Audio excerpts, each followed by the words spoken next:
Thanks for joining us. I'm Kyle Clark. And I'm Jennifer Meckles. The jury in the trial of the King Soopers shooting will now continue its deliberations next week on Monday. Jurors heard closing arguments today.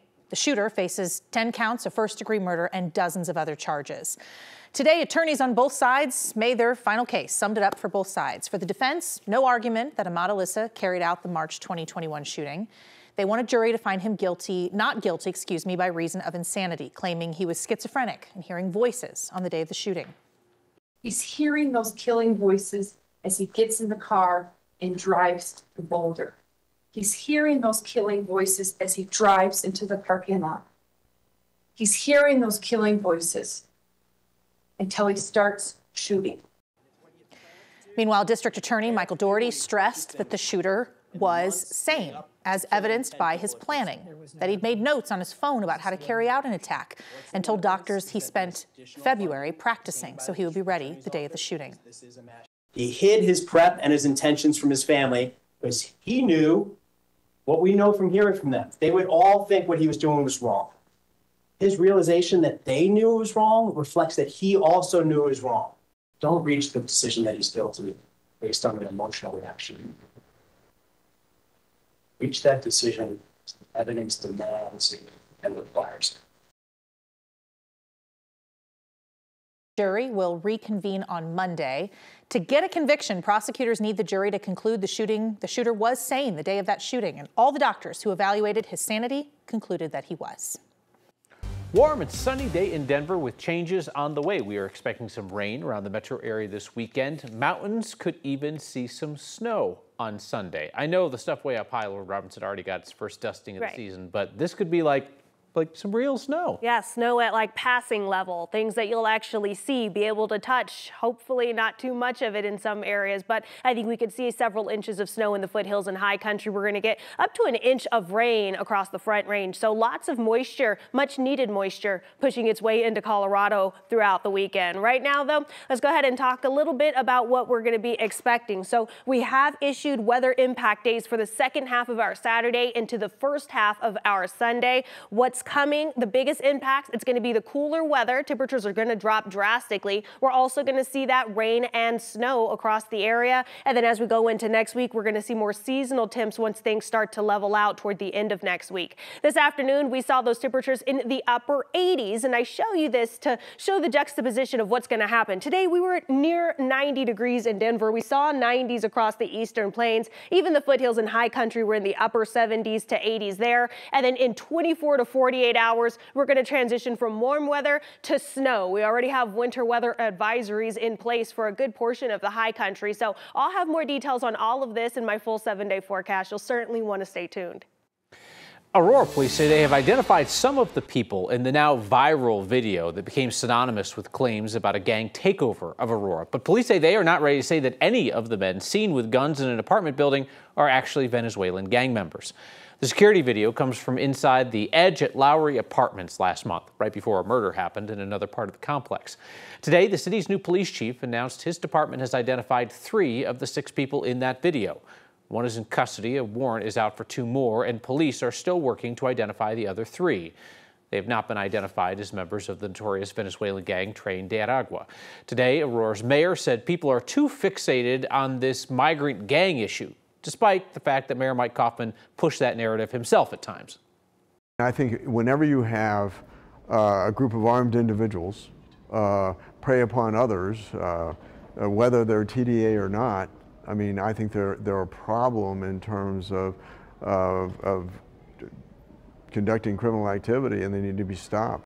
Aurora police say they believe that what is seen on this video is related in some way to the murder of a 25-year-old man, but they didn't elaborate. As for the rifle seen in the video, police say they found it hidden in an oven in a neighboring apartment the next day. RTD has parted ways with its police chief, Joel Fitzgerald.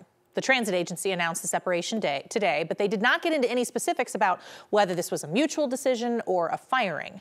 During his 2-year run as police chief, Fitzgerald increased the size of RTD's police force, added 24/7 patrols as well, but he's been on leave since July 1st. And last month, He got a $5 million from the city of Fort Worth. The payout settled a lawsuit that was filed back in 2019, claiming Fitzgerald was fired as Fort Worth police chief for reporting city violations.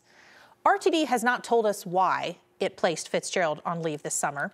The transit agency told us today it will name an interim chief soon. A man accused of killing a mother and her teenage son while driving drunk near Broomfield High School has pleaded guilty to 2 counts of vehicular homicide. Jose Mentivar is accused of causing that crash on December 12th at the intersection of Main Street and Miramont Boulevard. It killed Melissa Powell and her 16-year-old son. Just 4 days before the crash, Mentivar was sentenced to a year of work release for prior DUIs, but they didn't have any beds for work release, so a judge let him go until then. During that sentencing, prosecutors had said they wanted Mentivar to serve jail time. They said he was a danger to the community. They were overruled by the judge, who said he had already served 100 days in jail. Mentivar is now set to be sentenced for the deadly crash on November 8th. A grassroots group in Lakewood is one step closer to changing that city's code, forcing developers to create open space and parks every time they have a new project. They just turned in a petition that puts the issue in front of City Council or potentially voters. 9 News reporter Ria Jha is along now after talking with these organizers about this effort. Ria? Yeah, and they got 9,000 signatures from the community. They said they were passionate about it this year because of a newly proposed development near Belmar Park, but petitioners say they've been asking for this since 2018. We brought, like I said, nearly 9,000 signatures contained in about 120 signature packets, and we brought them here to the city clerk. Handing in that stack of papers at the Lakewood Civic Center is a moment Kathy Kentner has been working for. 6 years in the making. She's the co-petitioner of an initiative that will force Lakewood's developers to create open space with every new project. It closes the loophole that allows developers to buy out of our requirement to provide parks and open space to the city. It's already written in the city code. The current standard is 10.5 acres for every anticipated 1,000 people added to the city. But the last time a developer actually did it was in 2013. Instead, developers have been opting to pay a fee, $450,000 per acre. It increases our parks and open space at no cost to the city because the developers are required, and that's what the law is intended, is to provide a balance.